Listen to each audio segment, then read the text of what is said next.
the thing that I want to get across to you guys is that what I'm going to share isn't the fact that most people don't know what to do. It's that you're doing it in the wrong order. If that does that make sense? Like it's the wrong order in which that you guys are doing things. We bought this 144 units for 11.1 million. What makes that significant is they initially wanted 16. But when we wrote the offer, we also sent a copy of the bank account. So what did that do to my offer? It made it very attractive. And because of that, we got a $4.9 million discount on the purchase. So obviously you guys want to learn how to do that. But here's how most of you guys have traditionally been doing it in the past. Number one is you go and find the deal.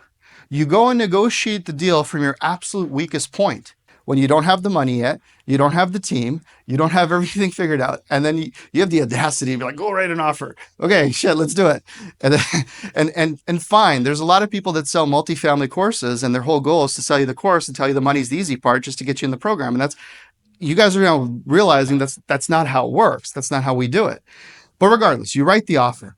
Okay, God forbid or God willing, it gets accepted. What do you do then? Well, then you rush all the legal. You know, anybody overpaid for legal because they needed it done the next day? Yeah, a few of you. I know I have in the past. It happens because when you need it fast, you pay for it. And then what do? You scramble for the cash, right? This is the syndicator's blueprint. This is literally the syndicator's rule book. This is how they all work. That's why they're all so stressed out. They lose their hair. They go gray. You know, it's stressful. It is stressful. It's extremely stressful. Now, the other problem is when you need the money, it costs you more, right? When you need something, you're paying more. So everything from investor databases, event sponsorship, hosting dinners, you just throw out this big net, buy a bunch of banners, go out there and just try to get everybody with a pulse because you're trying to get the dough because you're on the clock. And no wonder that most people don't do this because you could be out 100 grand before you even say hello. That's how it happens. That's literally the most common thing that most people do when they think they're going to start raising capital. That's the thing they do. And it's not your fault because the people that sold you the multifamily training and they're great programs, but they don't fill the back end in. They just say, oh, don't worry, the money will find itself. But then you're like, okay, like I wasn't expecting this.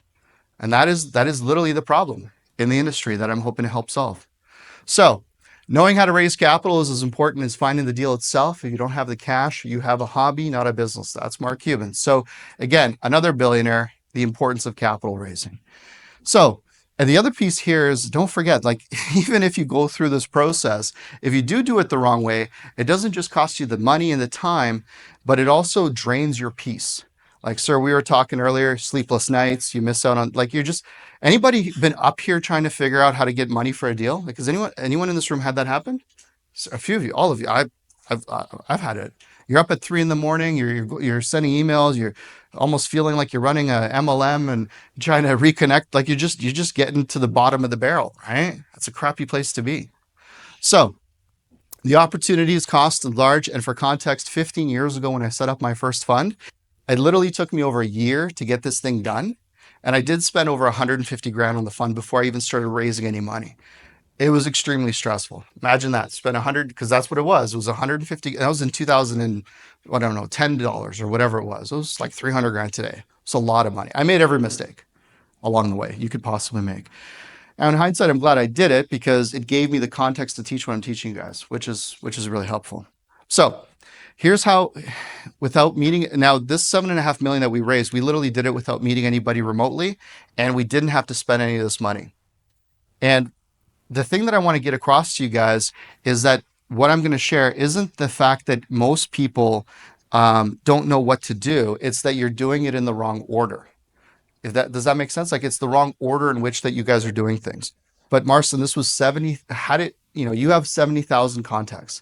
How did you do this from scratch? Like if you're sitting there and you have no context, no database, like how do I implement the things that you're saying from scratch? So here's the second hack. We talked about your unfair advantage and how to package and position yourself. The second piece is to get it in front of people. So how do you do it if you don't have any people in your database? And the answer is you rent or borrow an audience from someone else. That's literally the quickest, easiest hack in the business to be able to rent or borrow somebody else's audience or platform. And that's exactly what I do for my clients. So, as an example, what we do for our clients is once they're packaged, they have immediate exposure to 70,000 of our contacts, 72,000 now, 300 plus capital raisers, and family offices all across North America. So, what this does is it puts jet fuel on your unfair advantage, which is really important if you're trying to get things primed, if you're trying to prime the pump. So, whatever other people's platforms you guys are using, whether it's ours or you're trying to figure it out on your own, there's three things that you're going to have to incorporate in this process. The first one is your unfair advantage. We've talked about that. It's really important that you can create that narrative around what you do and why it's so compelling so that people just want to buy into it. The second piece is the actual funnel and the nurture process that you put people through, and then you have the right scripts to be able to close the investors.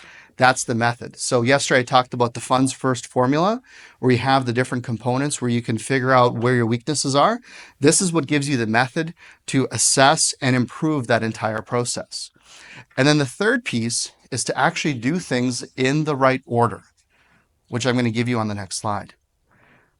The order we do things in is number one, position your unfair advantage. This is the first thing we do. Second thing we do is deal structure and team assembly.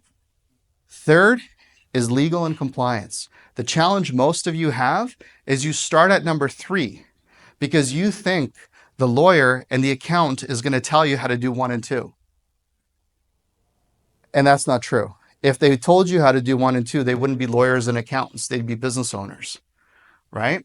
So most of us show up, and again, it's not your fault because you don't know, right? You show up, you think you're going to get that structure from them, and they're going to tell you, well, what do you want? How do you want it? How do you want to do this? Who's on your, like, you need to show up ready to guide them through the entire process. And so you've raised 40 million, you know that to be true. Like, you need to show up, have them ready to execute your vision, not the other way around.